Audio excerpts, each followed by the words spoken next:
Hi guys, இன்னைக்கு நம்ம பார்க்க போகிறது சோலோ லேர்னிங் சீசன் 1 எபிசோட் 4 தான் கைஸ். வாங்க வீடியோக்குள்ளே போகலாம். எபிசோட் ஸ்டார்டிங்லேயே வந்து ஒரு உல்ஃப் வந்து ஜின்வோ அட்டாக் பண்ண வந்துட்டு இருக்கோம்.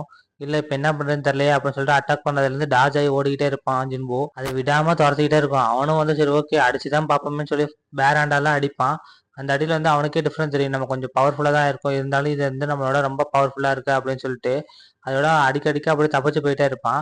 சரி எப்படியாச்சும் கொன்னாதான் நம்மளால உயிர் வாழ முடியும் அப்படின்னு சொல்லி யோசிச்சுட்டு ஓடிக்கிட்டே இருப்பான். அந்த டைம் வந்து அவன் ஸ்டோர்ல வாங்கின ஒரு வாள் ஒன்று ஞாபகம் வரும். உடனே வந்து அந்த கத்தி எடுத்து அந்த உல்ஃபை கொன்றுவான். அப்பா 3 மில்லியன் கொடுத்து ஸ்டோர்ல வாங்கின அந்த வாள் வந்து இப்போ உதவுதுப்பா அப்படின்னு சொல்லிட்டு இருப்பான். அந்த டைம் வந்து கரெக்டாக அந்த 2 உல்ஃப் வந்து அட்டாக் பண்ண ஆரம்பிச்சிடும். அதே மாதிரி ரெட் உல்ஃப் அவன் கத்தி எடுக்க ட்ரை பண்ணுவான். அந்த கத்தி உள்ளார போய் மாட்டிக்கும். அதுக்கப்புறமேட்டு நான் இல்லை விட மாட்டேன் அப்படின்னு சொல்லிட்டு அந்த கத்தி எடுத்து அட்டாக் பண்ணுவான். அந்த டைம் வந்து அட்டாக் விழுந்துரும். அதோட அந்த உல்ஃபும் செத்து போயிடும். இன்னொரு உல்ஃப் வந்து பார்த்துட்டு ஓடி போயிருமா. அப்போ வந்து ஜின்னு யோசிச்சு பார்ப்பான், முன்னாடி நடந்ததுக்கு இது எவ்வளவோ பரவாயில்ல அப்படின்னு சொல்லிட்டு. இப்போ வந்து லெவல் 2 ஆயிடுவான் ஜின்வோ. இதெல்லாம் பார்த்துட்டு அப்போ இங்கே இருக்க உல்ஃப் எல்லாத்தையும் நான் கொன்னேன் அப்படின்னா லெவலப் ஆகிட்டே இருப்பேனா அப்படின்னு சொல்லிட்டு அப்புறமேட்டு வந்து அந்த இதில் வந்து ஷேர்ஸ் கொடுத்துருப்பாங்க. அது வந்து நிறைய இதுக்கு வந்து ஷேர் பண்ணி கொடுத்துட்டு ஸ்ட்ரென்த்து மட்டுமே இப்போ நம்மளுக்கு 32 கிட்ட இருக்குது. ஸோ அதனால இப்போ நம்மளோட 10th எவ்வளோன்னு தெரியலையே அப்படின்னு சொல்லி யோசிச்சு பார்த்துட்டு இருப்பான். சரி ஓகே இப்போ வந்து நம்ம இதை இங்கே இருக்க பாஸ் வந்து முடிச்சாதான் நம்ம இங்கேருந்து போக முடியும் அப்படின்னு சொல்லிட்டு அவன் கத்தி எடுத்து அவன் வந்து அப்படியே கிளம்பி போயிட்டு இருப்பான். அந்த டைம் வந்து இறந்த உலஃப்லேருந்து வந்து நிறைய பொருள் எடுத்து சேல் பண்ணிட்டு இருப்பானா. அப்போ வந்து அவனுக்கு ஒரு 20 கோல்டு கிடைக்கும். இந்த 20 கோல்டா இந்த 20 கோல்டு எவ்வளோ வரும்னு தெரிலையே அப்படின்னு சொல்லி யோசிச்சு பார்த்துட்டு இருப்பான். சரி ஓகே நம்ம கிளம்புவோம் அப்படின்னு சொல்லிட்டு அந்த கத்தி எடுத்துட்டு அவன் அப்படியே நடந்து போக ஆரம்பிச்சிருவான். இதை வச்சு தான் நம்ம வந்து எல்லா உல்ஃபையும் வந்து கொல்றோம், பாஸ் மாஸ்டரையும் கொல்றோம் அப்படின்னு சொல்லிட்டு அவன் அப்படியே எழுந்து போயிட்டு இருப்பானா. அந்த டைம் வந்து அவனை சுற்றி வந்து நிறைய கண்ணு தெரியும். என்னன்னு பார்த்தா நிறைய உல்ஃப் வந்து நிற்கும். அந்த உல்ஃப் எல்லாத்தையும் கொல்லிட்டு தான் வந்து பாஸ் மாஸ்டர் கிட்ட போகணும் போல அப்படின்னு சொல்லிட்டு அவன் அப்படியே வந்து அட்டாக் பண்ண ஆரம்பிச்சிருவான். எல்லா உல்ஃபையும் பிடிச்சி சரமாரியாக வெட்டி போட்டுட்டு இருப்பான். அதுக்கப்புறம் அவனை சுற்றி வந்து எல்லா உல்ஃபும் நிற்க ஆரம்பிச்சிடும். இருந்தாலும் பரவாயில்ல, இதெல்லாம் எனக்கு அந்த அந்த விஷயத்த நினைக்கும் போது சாதாரண விஷயம் தான் அப்படின்னு சொல்லிட்டு அவன் பழைய மெமரிஸ்லாம் நினச்சி பார்ப்பான். அவன் 100 ஆனது அந்த டைம் வந்து எல்லாரும் வந்து கேவலமாக பேசினது எல்லாத்தையும் சரி ஓகே ஒரு தாட்டி பார்த்துருவான் அப்படின்னு சொல்லிட்டு பிடிச்சி எல்லாத்தையும் வெட்டி வீசிட்டு இருப்பான். பார்த்தா எல்லாத்தையும் அடிச்சு கொண்டுருவான். அப்புறம் நோட்டிஃபிகேஷன்லாம் வரும். இந்த சைடு வந்து அப்படியே இன்னொரு கேட் ஒன்று ஓப்பன் ஆகிறத காட்டுவாங்க. அப்போ வந்து ஹண்ட்ரட்ஸ்லாம் வந்து வர சொல்லி அவங்களுக்கு வந்து இன்ஃபார்ம் கொடுத்துட்டு இருப்பாங்க. இந்த சைடு ஜின்வா காட்டுவாங்க. எல்லா உல்ஃபையும் கொன்றுவான். கொன்னதுக்கு அப்புறமேட்டு இந்த ஸ்வாடை பார்ப்பான். இந்த ஸ்வாடுன்னா இவ்வளோ டேமேஜ் ஆயிடுச்சு, பட் இருந்தாலும் எல்லா உல்ஃபையும் நான் கொண்டுட்டேன், என்னமோ கொஞ்சம் ஸ்ட்ராங் ஆகிட்டேன் தான் நினைக்கிறேன் அப்படின்னு சொல்லி எல்லாத்தையும் பார்த்துட்டு இருப்பான். அதில் வந்து அவனுக்கு நிறைய ரிவார்டு வேற வந்திருக்கும். இதையும் பார்த்துட்டு இருப்பான். அந்த ரிவார்டில் வந்து டெலிபோர்டேஷன் ஸ்டோனுன்னு சொல்லி ஒன்று இருக்கும். அந்த ஸ்டோனை பார்த்துட்டு இப்போ வந்து நம்ம இந்த டஞ்சனை விட்டு வெளில போகலாமே அப்படின்னு சொல்லி யோசிச்சுட்டு இருப்பானா. அப்போ வந்து இந்த உல்ஃப் மாஸ்டரே வந்து ரொம்ப வீக்காக தான் இருக்குது. அப்போ வந்து இந்த பாஸ் மாஸ்டரும் வந்து வீக்காக தான் இருக்கும். அப்படின்னா கண்டிப்பாக நம்ம வந்து இந்த பாஸ் மாஸ்டர் கொண்டுட்டு தான் நம்ம வெளியில் போகிறோம் அப்படின்னு சொல்லிட்டு அவன் அப்படி நடந்து போக ஆரம்பிச்சிருவான்.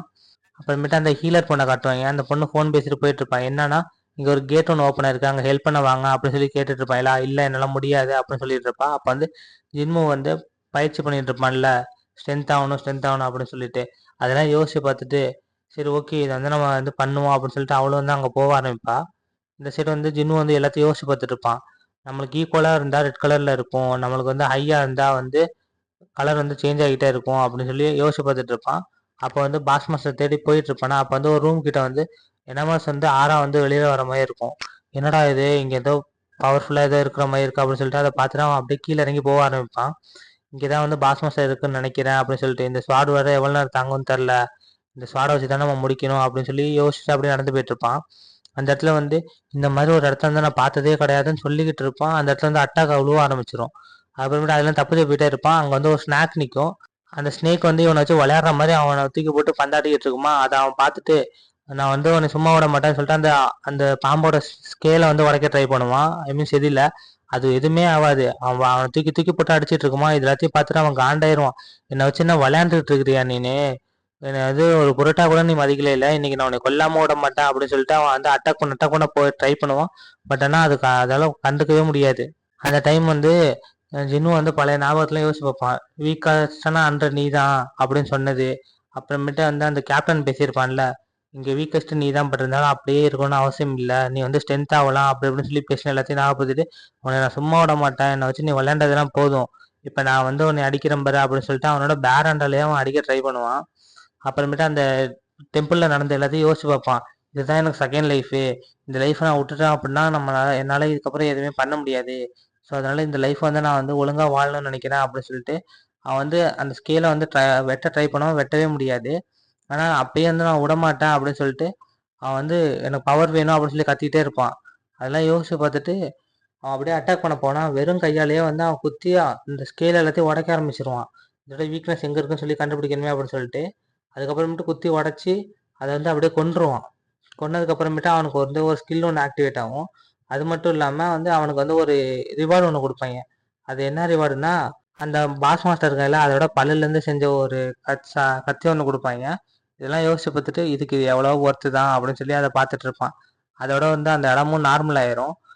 நார்மல் ஆயிடுச்சு நம்ம வீட்டுக்கு போக வேண்டியதான் அப்படின்னு சொல்லி போயிட்டு இருப்பானா அந்த டைம் வந்து ஒரு போலீஸ்கார் வந்து இங்கெல்லாம் வரக்கூடாது அப்படின்னு சொல்லியிருக்கோம் தானே, மைக்கில் அலௌன்ஸ் பண்ணும்போது நீங்க என்ன பண்ணிருந்தீங்க அப்படின்னு சொல்லி கேட்பாரு. அப்ப கையில இருக்க கத்தியை பார்த்துட்டு நீங்க என்ன ஹண்ட்ரா அப்படின்னு கேட்பாங்களா. ஆமா அப்படின்னு சொன்னா அவன் வந்து அந்த இங்க வந்து ஒரு கேட் ஓப்பன் ஆயிருக்கு அப்படின்னு சொல்லிட்டு இருப்பான். ஓ அப்படியா, சரி ஓகே அங்க என்னை கூட்டு போங்க அப்படின்னு சொல்லிட்டு இருப்பான். அதுக்கப்புறமேட்டு அவன் பவர் வச்சு அது எங்க இருக்குன்னு சொல்லி பாப்பானா, ஓ இந்த சைடு தான் இருக்கா அப்படின்னு சொல்லிட்டு அங்க வந்து அப்படியே போயிட்டு இருப்பான். போய் அங்க போய் பார்த்தா அங்க வந்து ஒரு மாஸ்டர் வந்து ஒரு 3 ஹண்டர்ஸ் வந்து அடிச்சுக்கிட்டு இருக்கோம். அவங்களும் டிஃபென்ஸ் பண்ண முடியாம ஹைராங் ஹண்டரை கொண்டு வாங்கடா கொண்டு வாங்கடா சொல்லி கத்திட்டு இருப்பான். ஹீலர் வந்து ஹீல் பண்ண சொல்லுவாங்க. ஆனா அவளுக்கு வந்து அந்த டெம்பிள்ல நடந்திருக்குல்ல அது எல்லாத்தையும் யோசிச்சு பார்த்துட்டு இல்ல என்னால ஹீல் பண்ண முடியாது அப்படின்றவாங்க. ஜினுவை பார்த்துட்டு இது வந்து ரொம்ப லோ ரேங்காக தான் இருக்கு. ஸோ அதனால வந்து இவங்களால வந்து கொஞ்சம் டிஃபென்ஸை மட்டும் உடச்சு விட்டோம்னா இவங்களே பார்த்துப்பாங்க அப்படின்னு நினச்சிட்டு இருப்பாங்க. சரி ஓகே அப்படின்னு சொல்லி அட்டாக் பண்ணுவான் ஜின்வுவும். ஜின்வு வந்து ஒரு கத்தி அந்த உடஞ்ச கத்தியை வந்து தூக்கி விட்டறிய தான் செய்வான். அதுலேயே வந்து அந்த மாஸ்டர் ஃபுல்லாக ட்ரெஸ் ஆயிரும். அதுக்கப்புறம் அங்கே இருக்க ஹண்ட்ரஸ் வந்து அதை பார்த்துட்டு இங்கே தான் வந்து எவனோ வந்து இந்த ஒரே கிளாஸில் வந்து போட்டிருக்கான். ஸோ வந்து அவன் ஹைராங் கரெக்டாக தான் இருக்கணும், யார் அவன் அப்படின்னு சொல்லி தேடிட்டு இருப்பான். அப்போ வந்து ஒருத்தவன்கிட்ட கேட்பான் இந்த கத்தியை தூக்கப்படுறது யாருன்னு உங்களுக்கு தெரியுமா அப்படின்னு சொல்லிட்டு. ஆமா ஒரு ஹண்ட்ரு வந்தாரு அப்படின்னு சொல்லி சொல்லிட்டு இருப்பான். ஆனா ஜின்னு வந்து அங்கேருந்து போயிடுவான். இதை வந்து அந்த ஹீலர் பொண்ணு பார்த்துருவா. அதுக்கப்புறமேட்டு அவன் கேட்டதுக்கு வந்து ஆமா நான் தான் கூட்டு வந்தேன் அப்படின்னு சொல்லிட்டு ஒருத்தவன் சொல்லிட்டு இருப்பான்.